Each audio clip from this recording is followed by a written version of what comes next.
Pemirsa, mahasiswa asal Lampung, Medi Sanjaya alias Kimo, 21 tahun, ditangkap tim pemberantasan BNNP Bali di homestay wilayah Renon, Denpasar Selatan.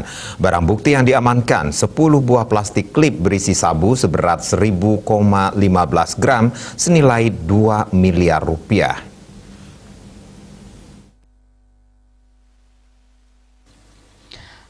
Terungkapnya kasus ini menurut Kepala BNNP Bali Brigjen Polisi Igede Sugianyar Dwi Putra saat tim pemberantasan dipimpin Kabid Putu Agus Arjaya didampingi Kasih Intelijen Kompol Saifuddin Jupri mendapat informasi ada transaksi narkotika di wilayah Renon pukul 13 WITA. Saat melakukan pengamatan, petugas melihat seorang laki-laki dengan ciri-ciri sesuai informasi yang diperoleh. Saat pelaku keluar dari homestay, langsung ditangkap di areal parkir. Selanjutnya, petugas melakukan penggeledahan dan ditemukan barang bukti sabu seberat 1 kg di kamarnya. Saat diperiksa, pelaku mengaku masih kuliah semester 7 di Lampung. Dia ke Bali untuk mencari pekerjaan dan malah kenal dengan seseorang, biasa dipanggil ayah lewat telepon.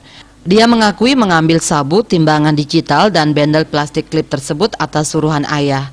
Barang terlarang ini diambil di tempat sampah dekat homestay tempatnya menginap. Selanjutnya barang itu dibawa ke kamarnya.